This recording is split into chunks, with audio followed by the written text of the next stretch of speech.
Kamal, you were talking a great deal about how development expenditure was very important before the break. Now we see quite a bit of money being expended on things like Warisan Merdeka, which is going to be a new 100-story landmark right in the middle of KL, which will be a national heritage, they hope, by 2015. That's 5 billion going there. Is that the kind of development expenditure that you were hoping would happen? No, to be honest, I was really hoping, and I was fairly confident that there would be an announcement of some development expenditure on the public transportation system. I mean, there is a mention of it, that work will start in 2011, but there wasn't any announcement of any expenditure. Yeah. So that's the kind, I mean, on a physical infrastructure side, that kind of development expenditure, some of the expenditure announced on rural roads, etc., in Sabah and Sarawak, I see those as important. But as I said earlier, the soft infrastructure, which includes the education system, vocational training, as well as the higher education system, you know, I would have liked to see more there, because that can be transformative. So again, I mean, the development expenditure of the kind that I'm looking for is productive, transformative expenditure. I'm not sure the Merdeka Square 100-story building would fit in that category. I doubt whether it's growth enhancing too, I think. And you've got to look at even from a tourist perspective? I'm not sure, you know. I mean, I would, I don't know.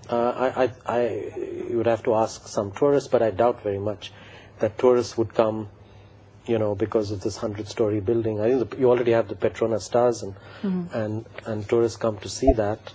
I think it would be hard to beat the Petronas Stars anyway. Well, I think that the broader thing underlying that part of the speech, other than the this iconic tower building kind of spree, has to do with the fact that there's no clear direction on actually how the government is going to use its surplus assets.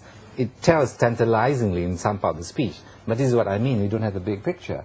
What are you going to do when you move to Putrajaya? You're going to stay put there, and all this land bank that you're leaving behind, what are you going to do with them? Every budget you get is kind of teasers, like, and you're going to do this, like the Sungai Buloh, you know? They mentioned the street Sungai Buloh. We all know it's more than Sungai Buloh. A lot of the other land banks is going to be, we don't know what the plans are going to be, you see? The only thing that was mentioned was that it would be for mixed development, affordable houses. Yes. Yeah. So it's more of that kind of thing, and then this can be linked up, I suspect, sooner or later to this whole idea, this grand idea of the greater Klang Valley. But I was surprised in the NKA they were quite silent about that, because some of the big projects are within the conurbation, and they didn't talk about that. What other bold ideas?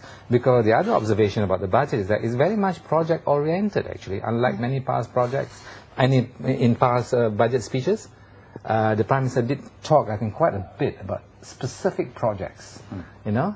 So, because I think people have a feel about it's more than just some abstract ideas about tax. It's about building that you can touch, that you can see. I think that was part of it. And that's okay. That's okay. But iconic, coming back, iconic buildings and all that, I'm rather skeptical whether that really will generate a stream of income in years to come, even if it's heritage or non-heritage towers. Okay, we'll need to take a quick break, but when we come back, we'll wrap things up on our Budget 2011 talk show, and we'll be back right after this.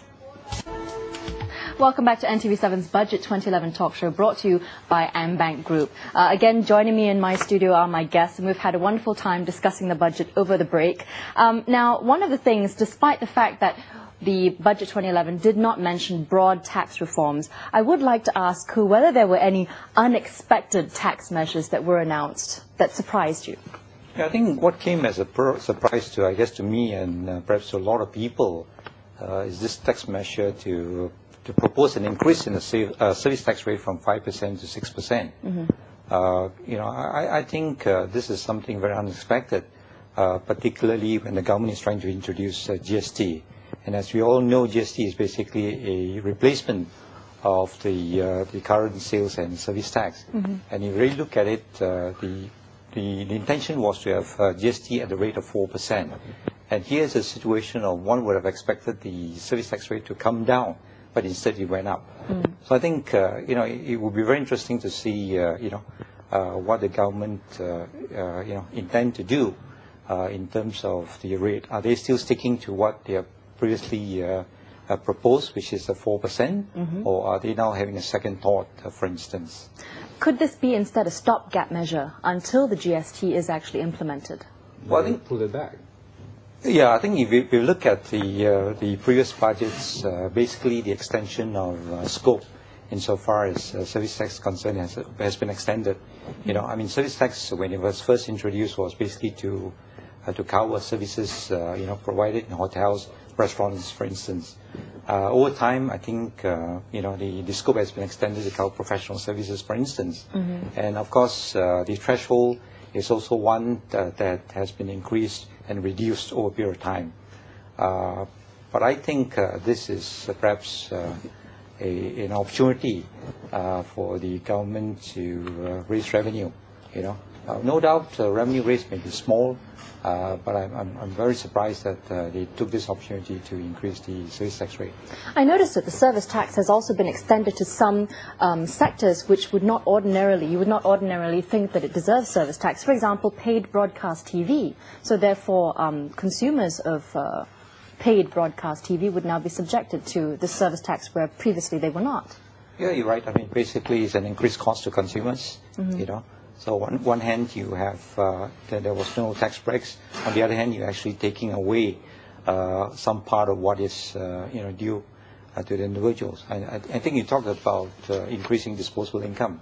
So of course, the increase in service tax and the service tax now being imposed on paid TV, for instance, is going to mean additional cost to consumers. Right. Okay. Now. Talking about consumers, we're talking about making, enhancing the quality of life, making Malaysians' incomes more, go further. You also have a new consumer portal because we were talking a lot about price controls over the last few months in the run-up to the budget. Now we have a new consumer portal where consumers can actually check prices online and receive prices via SMS so that they can choose. Is this a suitable measure when instead many people were actually expecting price controls to be announced in the budget, and what they get instead is a consumer portal for them to check prices? I don't think this is going to enhance the whatever weaknesses there are. I mean to truly undermine something. Because the key thing is not that. I think information accessibility, I think, is not too bad, really. Yeah. What is required is actually this whole issue about price control and subsidies, etc. And there's hardly anything in the budget. You know, this is one of the things we mention, keep on mentioning. So it's something you can do, but it's not something you really sort of put at top priority, this portal. I think that there's enough dissemination, really, to make the market fairly efficient and well-informed. Could this price portal be, in fact, an alternative or a preparatory measure to prepare Malaysians for a reduction in subsidies? For example, later on, if the government does decide to reduce subsidies, then get Malaysians to rely on other alternatives to control prices on their own, perhaps. Well, you know, I think it's hard to tell whether that's the case, and that's precisely one of the issues, is that it would have been good if in the budget there was some kind of framework and timeline to deal with the subsidies issue. Yeah. To deal with the whole set of interrelated issues. Subsidies is one side, you know, what are your diversified sources of revenue? How are you going to deal with, if you take the subsidies away, how are you going to deal with price control? All of that. If there'd been a coherent announcement which tied all of these things together, even if, as no one expected the subsidies to be removed, you know, in this budget, but at least some indication of where we're going with that and how it fits in with price control, how it fits in with the social safety net that needs to be put into place, and all of those things, which have all been discussed at different times. But this would have been the opportunity to put it all together in a coherent framework, and then you could see the link between that and transformation. The portal should be linked to what Kamal was saying. And one of the things the portal should be linked to is actually one of the fundamental issue about any discussion of subsidy in Malaysia. Read the economic report. There's an interesting article which talks about the subsidy scheme, and it quotes an IMF study. There were, in fact, indigenous studies done. I'm not shocked to find that about 70% of the beneficiaries of Malaysian subsidies go up to the top and middle income. This is a major distortion of subsidy regime. Right. My argument would be, and I was hoping the budget would deal with this, is to overturn it on its head. That possibly we could start the discussion by saying, our intention now is to make sure that at least about 70% of the subsidies go down to the bottom 40%, for example. Right. Then you link it up to the new economic model, which says that from now on, affirmative action moves to the bottom 40%. Right. And then the budget comes out and say, from now on, the subsidy scheme at least about 70, 60, 70% goes to the bottom 40%. But in fact, it's the other way around now, right? So that's the kind of thing, and that's why I'm reacting to your issue about the portal in that light. But the other more fundamental things is like Kamal was saying also. Yeah? Yeah. So this is where I say, look at the portal idea. Okay, fine, but there are other big, big issues running around that portal proposal.